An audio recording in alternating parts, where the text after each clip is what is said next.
Alright, let's talk about adding, subtracting, and multiplying fractions.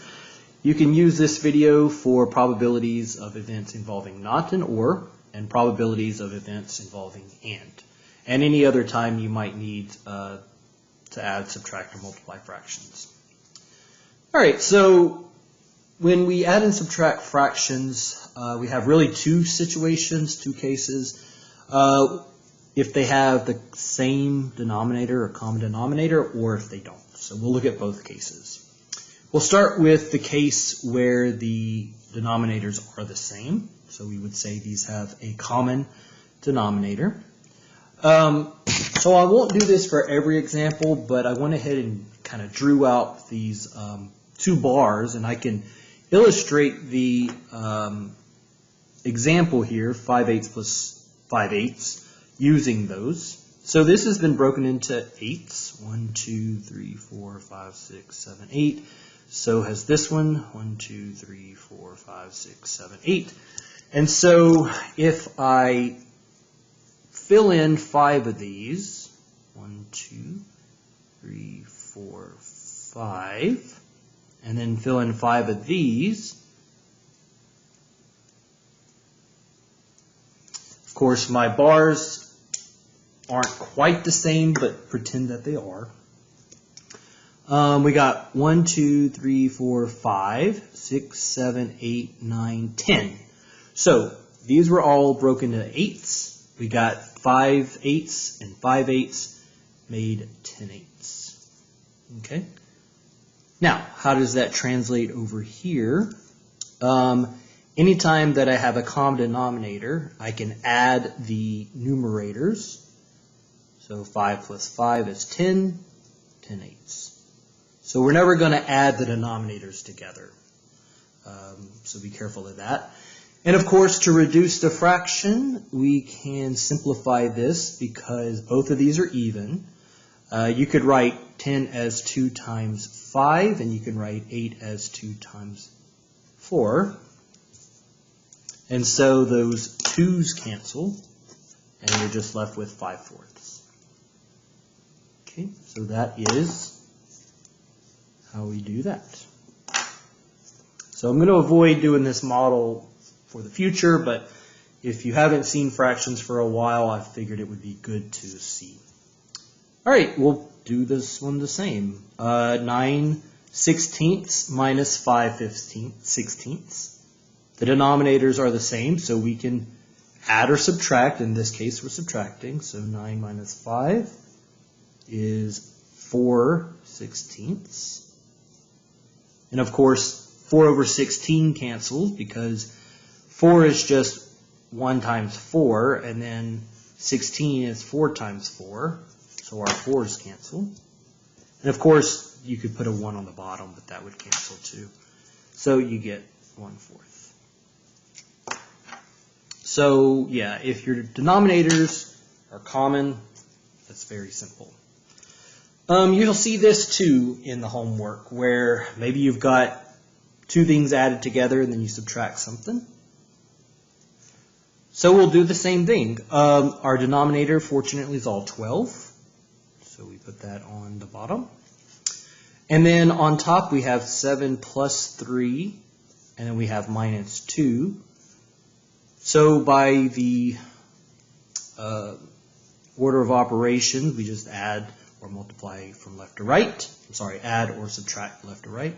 So 7 plus 3 is 10. 10 minus 2 is 8, so 8/12. And of course, this should reduce as well. We can divide 8 and 12 by 4. So the way we typically might see this, sometimes they'll write divided by 4, divided by 4. And then, so 8 divided by 4 is 2, and 12 divided by 4 is 3. This is just another way you may have seen this type of thing reduced. Of course, we could have done what we did up here. 8/12 is 4 times 2, and then 12 is 4 times 3, so your 4's cancel. So that's just another way I've seen people work it out. Maybe your teacher did it that way. whatever you prefer. And of course, I can use the calculator to simplify stuff. I just want to take this h/12ths. We discussed simplifying fractions in a different video, but briefly, 8/12, you get this decimal, you do second PRB, and you get 2/3. Generally in practice, I will use the calculator to simplify, unless maybe it's this easy and I can do it by hand. Okay. Now, that brings us up to the next case. What happens if you want to add or subtract fractions, but the denominators are not the same? If that happens, you're going to have to first make the denominators the same. You have to find a least common multiple among the denominators. Okay, we need a common denominator. So, in this case, we got 1/3 plus 1/5. We can't add them directly because the denominators are not the same. So we're going to list out not all the multiples of 3, but we're going to list out several multiples of 3. So 3 times 1 is 3, 3 times 2 is 6, 3 times 3 is 9, 3 times 4 is 12, 3 times 5 is 15. I'm going to go a little further just to demonstrate a point. 18, 29, 21, 24, 27, 30, I'll go one more, 33. Okay. Normally you wouldn't have to go out this far, but like I said, I'm illustrating something. 5 would be 5, 10, 15, 20, 25, 30, 35. These go on, these go on. Okay. So what we're looking for is the least common multiple, the smallest number that they both share. Okay, so what I want to do is illustrate that 3 and 5 both have 15 as a multiple, and they also have 30 as a multiple, as well as an infinite number of other multiples. But what we want is the least common. So the least common would be 15. So our common denominator will become 15. But how do I handle that? Put that up here. Well, let's see. In this example, the least common multiple is 15. And so we will multiply the numerator and the denominator by the first fraction, multiply the numerator and denominator of the first fraction by 5, and the second fraction by 3. Okay. So, here's what we got. Let me rewrite this. 1/3 plus 1/5. Okay, now I'm going to use this. We're going to add, I'll do it up here. I'm going to write it out again, but I want to use this. We want to multiply the first one by 5, but I'm not allowed to just multiply the denominator by a number. I have to multiply an expression by 1 or add 0. That's the only legal things I'm allowed to do. So I multiply by 5/5, which is 1, and then on this one I'll do 3 divided by 3, which is also 1. Well, what we're going to learn soon, which we're going to discuss a little bit now when we talk about multiplying fractions specifically, is we're going to multiply the tops together. I will do some more examples of this later. And we multiply the denominators together. Of course, you don't have to show this many steps. Some will need to see this many steps. So 5 times 1 is 5. 5 times 3 is 15. 3 times 1, and then 3 times 5. And so we have 8/15. That is the reduced fraction.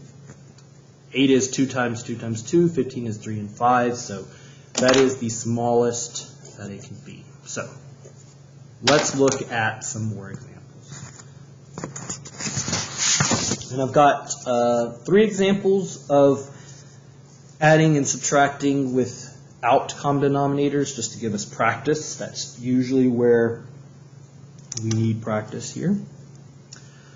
All right, so we'll treat this the same. 5 and 7, I'm going to list out the multiples of 5, and I'll list out the multiples of 7.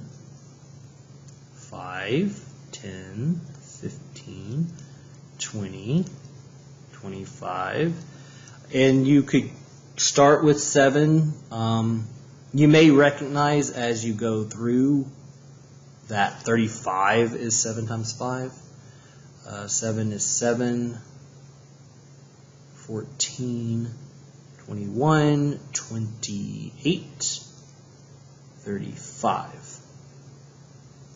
So our least common multiple, because that's the first time we see something they share, is 35. So in order for us to get the least common multiple, I will multiply the first one by 3 over 3. Nope, not 3 over 3. 7 over 7. Didn't leave myself a lot of space. That's okay. 7. I'll do it in red. 7 over 7 plus, okay. So 7 over 7 times 1/5 plus, this one will be 5 over 5 times 3/7. Okay, like before, so we're multiplying here. This will be, and I'll just go ahead and maybe do that. 7 times 1 is 7. 7 times 5 is 35. 5 times 3 is 15, and 5 times 7 is 35. So if you add those fractions together, now that we have the common denominator of 35, you can add 7 and 15, which is 22.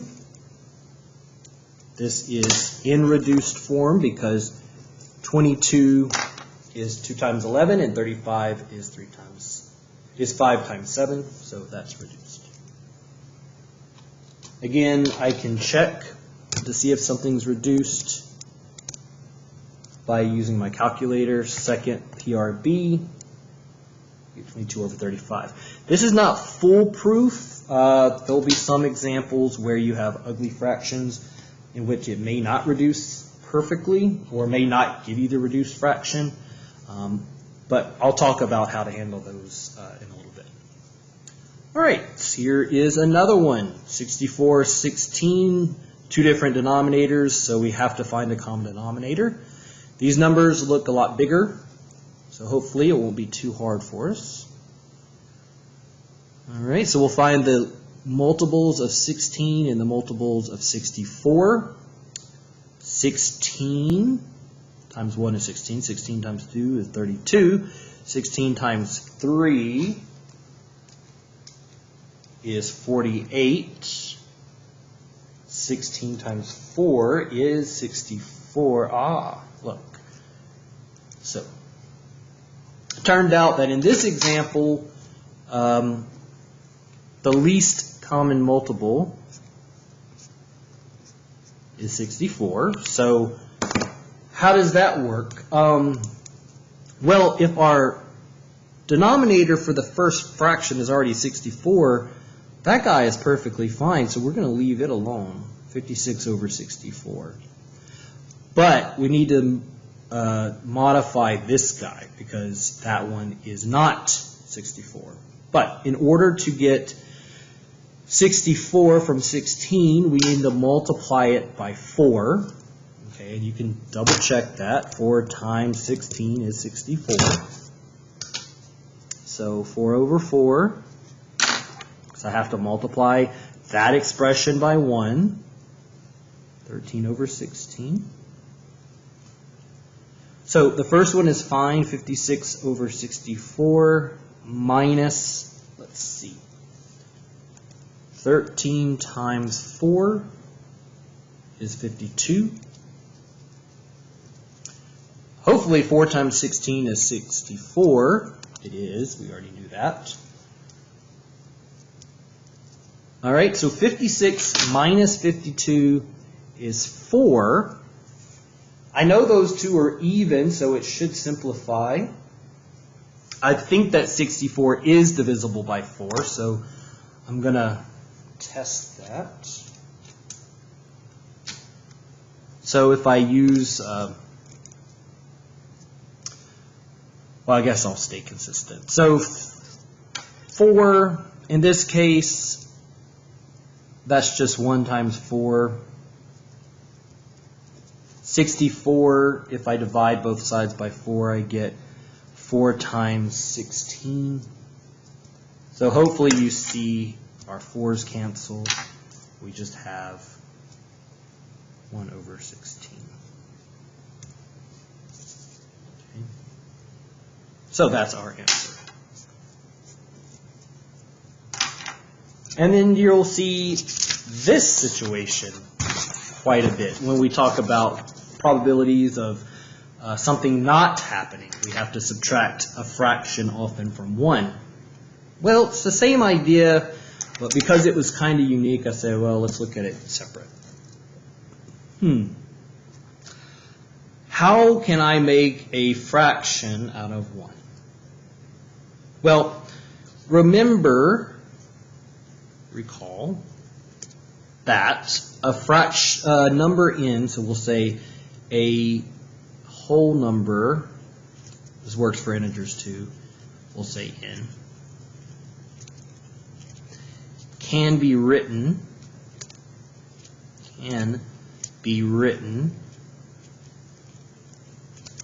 as n over 1. Okay. So that means that, well, 1, all right, 1 is equal to 1 over 1. So let's see what happens. So 1 is equal to 1 over 1 minus 5/13. Well, we have our fraction. We do not have a common denominator, but we should see that our common denominator is clearly 13. I could list them out, but all my multiples of 1 would be 1, 2, 3, 4, 5, 6, 7, 8, 9, etc. 13 would be the first time they share anything. So I'm going to multiply the first fraction by 13 over 13. By the way, I think after enough practice, you'll kind of just see this next step right away. 13 times 1 is 13. 13 times 1 is 13 minus 5/13. So, of course, 13 over 13 is 1, right? So you may notice that when you see this type of problem, you have a 1 here. This is 13, will be 13 over 13. Had this been 2, you would have done 13 times 2 is 26, 26 over 13. But that comes with practice, so until then, you can work it out. 13 minus 5 is what? 7? 8? They say arithmetic is first to go. All right, so 8 over 13. That doesn't reduce because 8 is 2 times 2 times 2. 13 is just 13 times 1. So that gives us some exposure to adding fractions, subtracting fractions with common denominators. Okay. And we have one more page, multiplying fractions. We've already kind of talked about it. I briefly introduced it earlier, but just in case you want to skip to just multiplying fractions, here we are. In order to multiply two fractions together, multiply the numerators, then multiply the denominators, and then simplify. So in this case, we multiply 1 times 6, 10 times 11, and then after that we reduce if we can reduce. 1 times 6 is 6, 10 times 11 is 110, how do I reduce that? Well, these are even, right? 6 is 2 times 3, and 111 is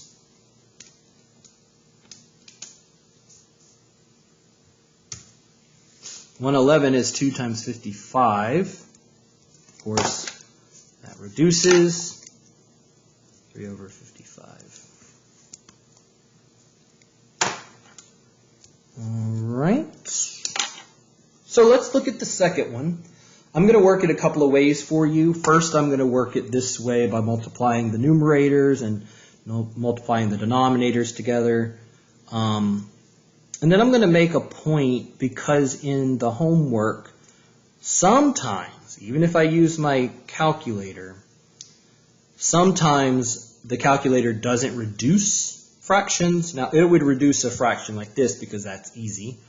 But sometimes if you have really hard fractions, it won't. So we need another plan, and I'll show you that using this example in just a second. So 12 times 5 is 60, 7 times 4 is 28. To simplify this, of course, I do the same thing. These are both divisible by 4. 60 is,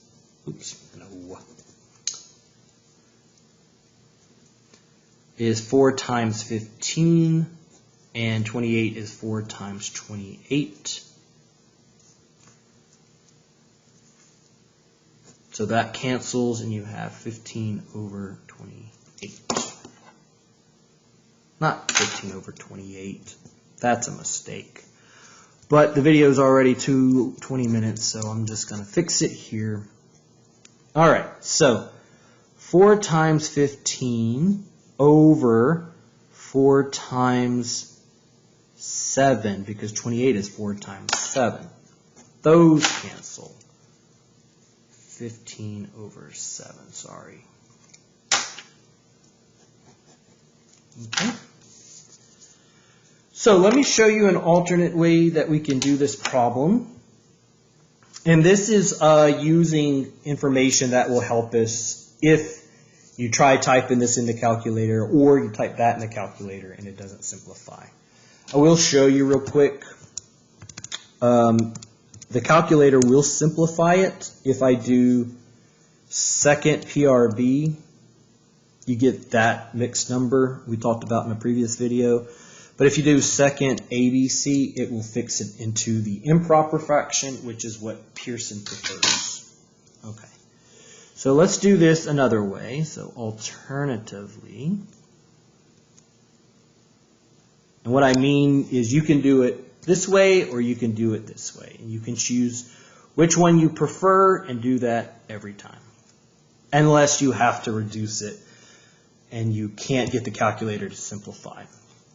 All right, I could simplify it before I begin. What do I mean by that? Well, 12 over 7 times 5 over 4, we already said was the same as 12 times 5 over 7 times 4.